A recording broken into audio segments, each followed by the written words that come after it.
Getting all around my room, my world's so bright, it's hard to breathe, but that's alright. Hush.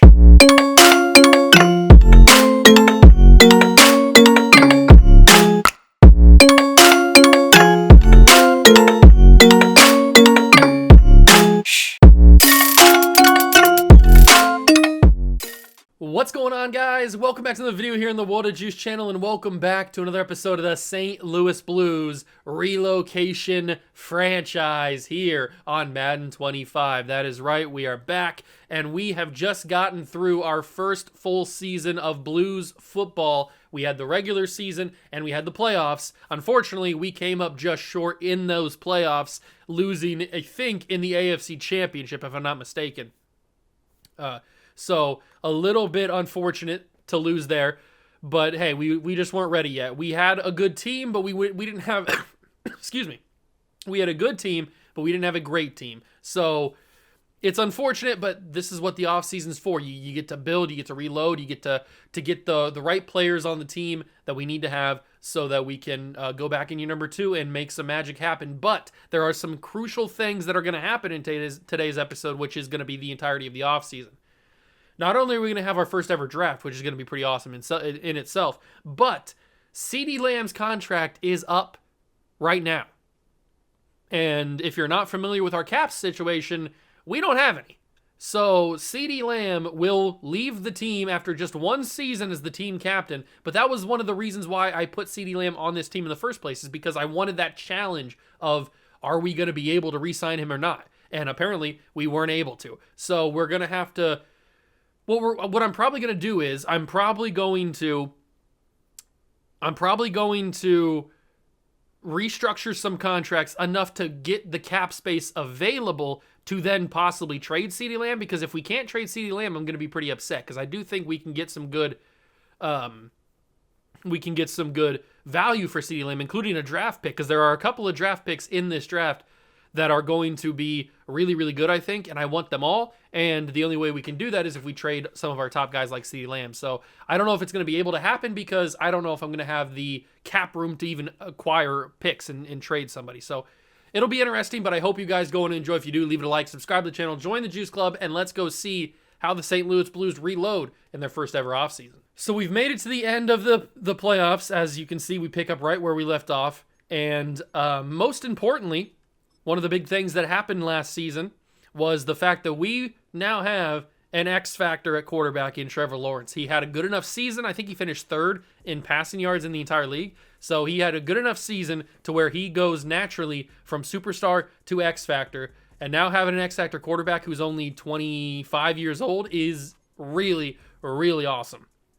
I love that a lot. I really, really do. But unfortunately, we are going to be losing one of our team captains, CeeDee Lamb, after one season. But, I mean, we knew this was a possibility going into the entire start of the series, because I put this team together with that in mind, with having cap problems in mind. Because, yes, I built a pretty good team at the very start, but cap room was going to always be an issue. Or cap space was always going to be an issue. And as you can see, we are negative $67 million. I think we took a look at the season recap at the end of the episode. Yeah, we did. We saw all this stuff. Excuse me. Got a frog in my throat. I've been coughing a lot. Hopefully it doesn't happen too much in the episode. But we'll get to the re-sign period, and we will hope that we can free up the money. As we go into the negotiations, we have CeeDee Lamb, we have Chase Young, we have Baron Browning. We have a lot of guys that I don't want to lose. A lot of Buckeyes, funny enough. We got Josh Myers, Zeke, Noah Brown, Jordan Fuller, and Baron Browning, and Chase Young. All of these guys are Buckeyes, which is funny because I built the team, and also they all need new contracts. But negative $68 million, I don't know if it's going to be possible to free up enough to get positive. I can try, as I click the wrong button. I can try to free up enough money, but it might not be possible. We might be too much in debt. We might just have to let these guys go and bite the bullet. And I didn't click the right thing again. If I could actually click the right thing, we'd be off to a good start. This is a scuffed episode with me coughing all the time. Okay. Let's sort by the most expensive contracts. Obviously, Trevor Lawrence's contract is very expensive, but I can't restructure that, unfortunately. I can't even restructure Chris Jones, so this isn't good at all. I can't. The first guy I can restructure is Denzel Ward. I can't restructure the top expensive contracts. That's not a good sign because it's not looking like I can even free up enough money. We're never going to get close enough to be able to trade these guys. And that's unfortunate because we're going to lose CeeDee Lamb for absolutely nothing when there's a possibility we could trade him for draft picks. But because I can't trade these guys, or I can't restructure, like Trevor Lawrence's contract would be amazing to restructure, but I can't do it. Same thing with Chris Jones and same thing with Amon-Ra, but I can't do that. So luckily these guys are locked down for a good amount of time, so we don't have to worry about these guys. But it's going to be unfortunate that we have to let them go. But I mean, I freed up a little bit of money, it's just not enough. I got it down from 60 to 40, so we still are down negative $40 million. I guess I could do... No, because I can't even offer a contract in the first place. I was going to say maybe I could do a player tag or a franchise tag, but I can't even do that because I have to be able to offer a contract in the first place for them to reject it. And I can't even do this. Like if I toss CeeDee Lamb in a trade, that only takes it down to 18 or 39.8. I mean, that barely takes it down at all. Even if I did our most expensive players, which is like Chris Jones and Jalen Ramsey, that still takes it down to 19 million. So CeeDee Lamb, I think, is going to be a guy that we just have to lose. Unfortunately, it sucks, but we had to do the same thing in Desperado franchise.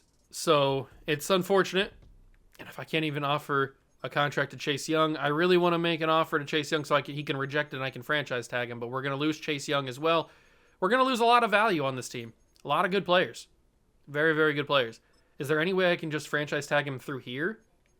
Maybe I can franchise tag Chase Young here. Stats. No. I think that the only way I can franchise tag him is... Actually, if I withdraw my offer, what happens? Who would I rather have? Would I rather have CeeDee Lamb or Chase Young?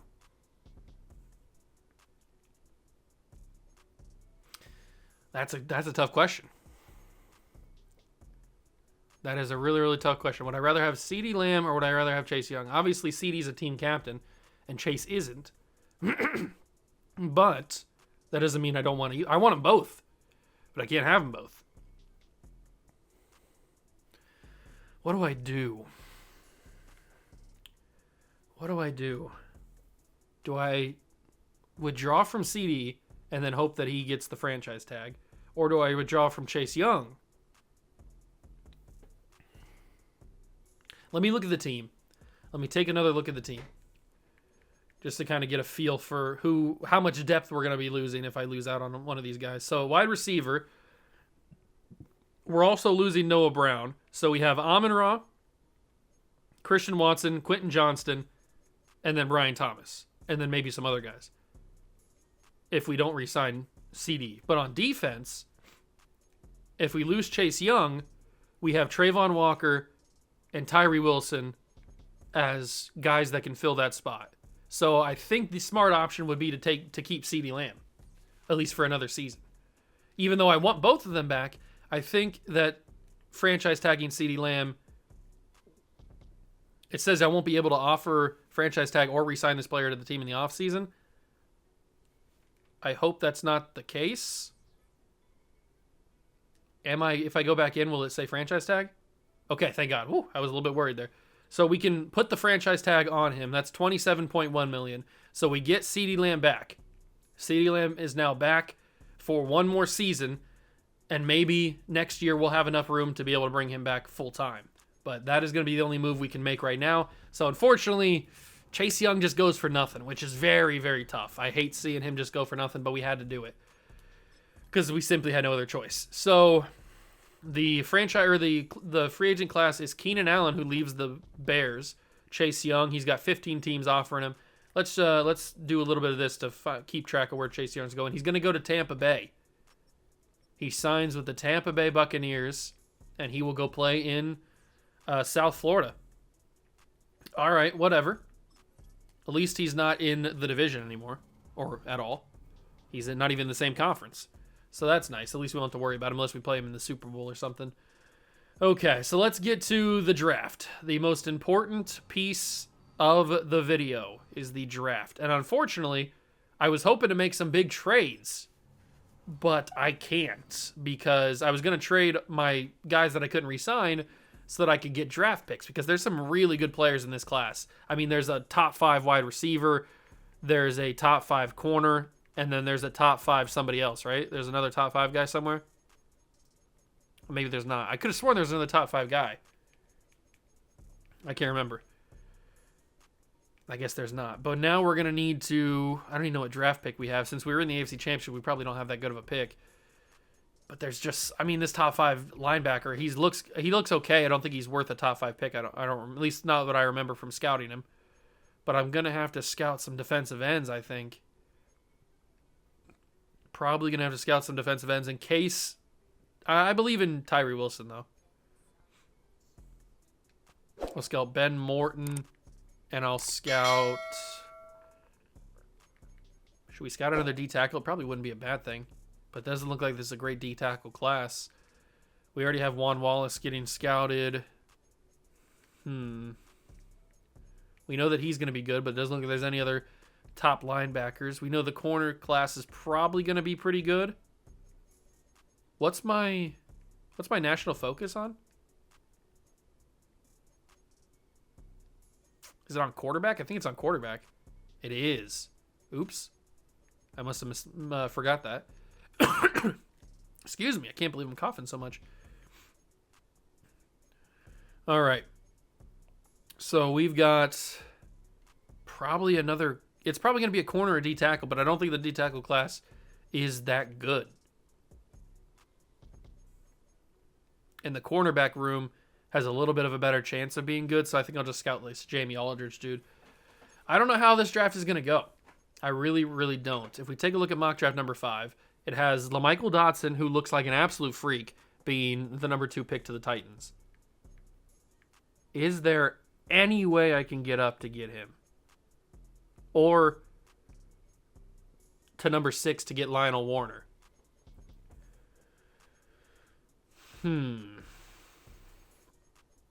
We pick at number 29.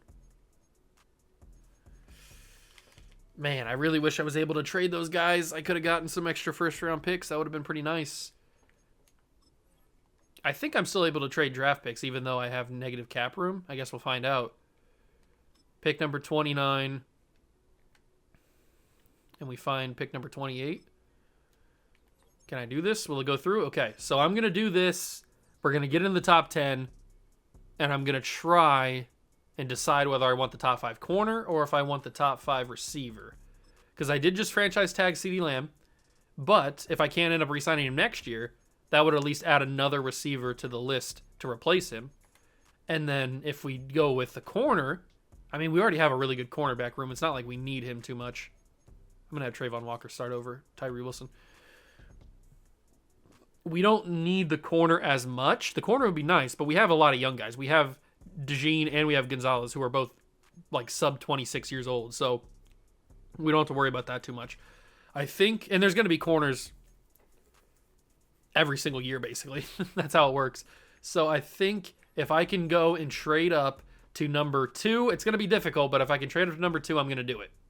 Okay, so I was able to acquire the 2nd overall pick. It took a lot of stuff. I actually was able to get up to the 3rd pick with the Texans. So then that first-round pick, you see the very first pick on our side, the 2025 first-round pick, that is the Texans' 3rd overall pick, along with a bunch of our other stuff. We have to give up a 2026 2nd and 3rd, and also 2026 6th, and then a 2025 4 and 7, or 4 and 3, excuse me. It is a lot of stuff to give up to number 2, but it's not as much as we would have to give up to number 1. But now we have it. Now we have the number 2 overall pick, and we are going to steal that wide receiver who looks really, really good. And then at least I won't be happy if we can't end up re-signing CeeDee Lamb for obvious reasons, because CeeDee Lamb is a very good player, and I want to keep him around. He's our team captain for a reason. But at least we will have a backup. So number 1 is that outside linebacker, Zach Barton. But here we are at number 2. We will take the wide receiver, LaMichael Dotson. He is 6'4" out of Oregon State. He's not like the fastest receiver, but 4.4 speed's still amazing. And he ran 4.3 at the combine. And he just looks amazing. He looks phenomenal. We're going to grab him. And at least he is a really, really good secondary option if CD does leave us next year. But LaMichael Dotson, he is the best player in the class. Let's go. Let's go. He's got 91 speed, which for a receiver is fairly good. He's got hidden development. He may have superstar or X Factor, maybe. I mean, he's the #1 player in the class for a reason. It was a smart idea to trade up for him. Even though we had to give up a lot of picks in the future, I'm very happy with that selection.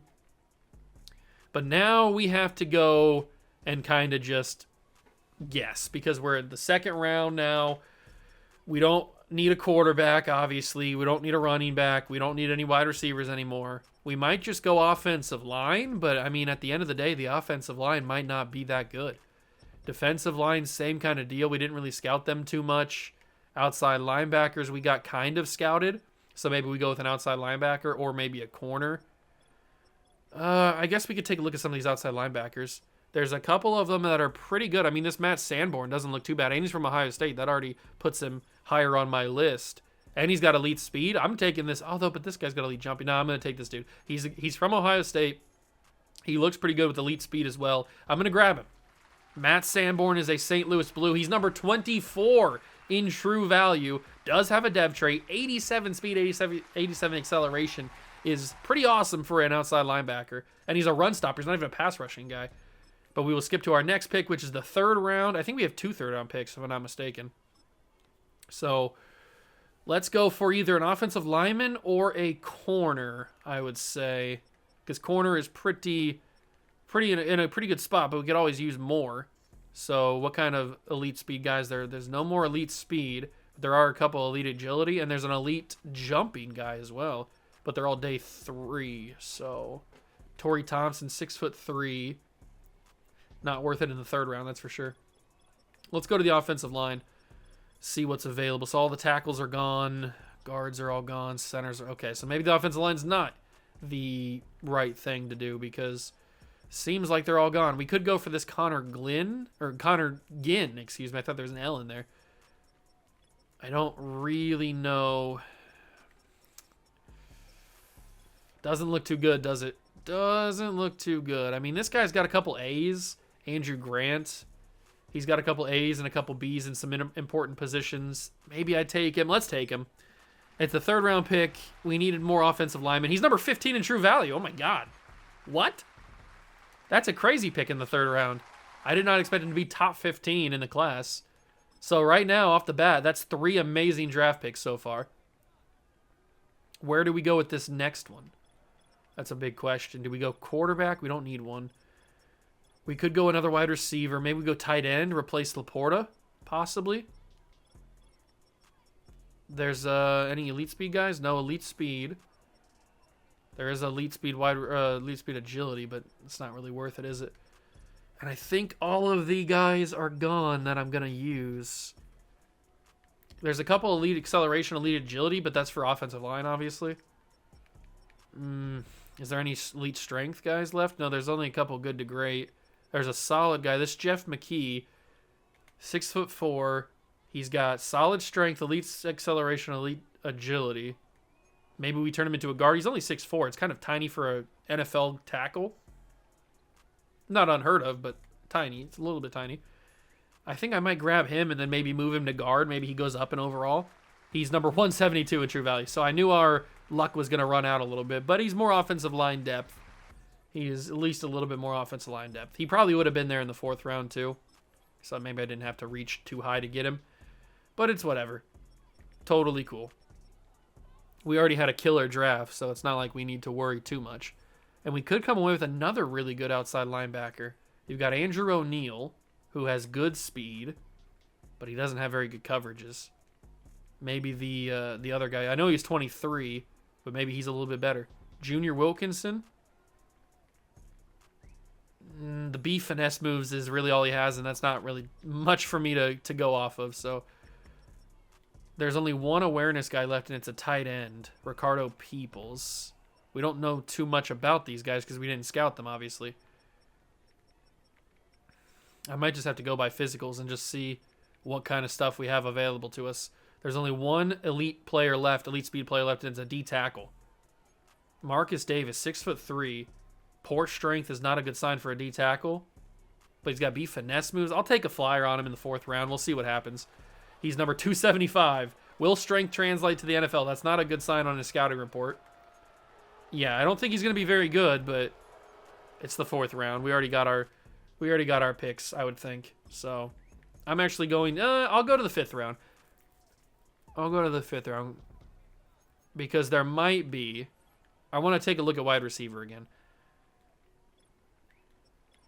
Although I did just take a look at the entire class and there was only one elite speed guy left. There's a fullback with elite speed. That's kind of funny. There's one wide receiver with great speed. He's around 2 to 3 though, so obviously he's not that good. If he's still around in the 5th round. Jonathan Allen, why are you still here? He's got 4.4 speed. That's because he can't do anything else. You know what? That's exactly what we need on the St. Louis Blues. A guy that's just fast. He's a speed burner. It literally says that. He ran 95 speed. Okay, that's exactly what we need. A 95 speed wide receiver. We are going to end the draft, let the CPU handle the rest. I mean, those first 3 picks were phenomenal. I'm happy with that draft based on those 3 picks alone. I think we dominated the draft there. We don't have any cap room, but we have a good draft. 80 overall for LaMichael Dotson. What a stud. Sanborn's a 74, and Andrew Grant's a 75. That was just a flyer pickup that ends up being a great player. And then the rest of the guys are kind of cheeks, but that's okay because we have a really fast wide receiver. Where's he at? Is it this guy, Jonathan Allen? Yeah, it's this guy. 95 speed. What a stud. He might not play very much, but when he does, he's going to be fast. Let's take a look at this class because we know we got the number 1 player. And it actually was Lionel Warner, also was an 80, who I did want, but I couldn't get both of them. So they end up both being an 80. Then there's a couple 77s, some 76s, a lot of 76s, and a lot of 75s. So it wasn't really that good of a class, but we got the best player in it. So I'll take it. I will take it. And those first 3 picks are going to end up being pretty darn good, I would think, especially if for some reason down the line in the next couple seasons we still can't bring back some of our main players, then obviously those guys will fill in pretty easily. I think the priority for next season is to re-sign CeeDee Lamb. But even if we don't, I mean, we got this LaMichael Dotson dude now. Offensive line, added in Andrew Grant. He might even be able to move over to center. I mean, who knows? We've still got Laporta. We still got Kyle Pitts, so we're looking good at tight end. Offense in general looks pretty good. And then on defense, we've got adding in Sanborn, and he can even play a little middle linebacker if he needs to. This Irving dude actually has a dev trait, and he's a 64 free safety. Maybe he'll end up making an impact. Who knows? But the defense looks pretty good. I'm excited for next season. I think we're going to be pretty phenomenal. And I'm actually going to switch the special teams, if I can get to the right thing. I want the kick returner and the punt returner to be Jonathan Allen. It looks like they have him already here, so good for them. 95 speed is going to be awesome. If he can get some playtime, he can certainly be a really impactful player. And I still don't know why it said, okay, it activated. I was going to say, I don't know why our third ability is not activated, but now it is for some reasons. I don't know why it wasn't in the first place. And now all 3 of our defense abilities are activated too. Perfect. I want to make sure that we're in the right schemes, though. We have 72%. Okay, so it looks like 72 is the highest. Let's go to spread. We'll go to the spread offense. And then 88 should be the highest we can go here. Oh, no, we got a 92 and a 4.6. We'll go to the highest. We'll go 4.6. We'll still run Dallas's offense and Pittsburgh's defense. I'm happy with that. Now we got the highest scheme fits possible. And hopefully we can make some magic happen next season. Now we have T'Vondre Sweat getting more minutes, or getting more reps, I should say. It's not NBA. Getting some more reps. And then we squish down the linebacking, so now Simpson doesn't get to play much, but he still should impact the team pretty good. And then Sanborn, Chop Robinson. We got a good depth at linebacker now with the addition of Sanborn. I'm really happy about that. I like the team. I really do. I like the team a lot. I think next season we can really do some damage, and I guess we'll have to find out in the next episode when we start the Season 2 and we go through the first half of the year in that episode. Don't miss it. But if you enjoyed this one, leave it a like, subscribe to the channel, join the G's Club. Thank you so much for stopping by and watching. I truly appreciate it. And I'll catch you guys in the next one. Peace.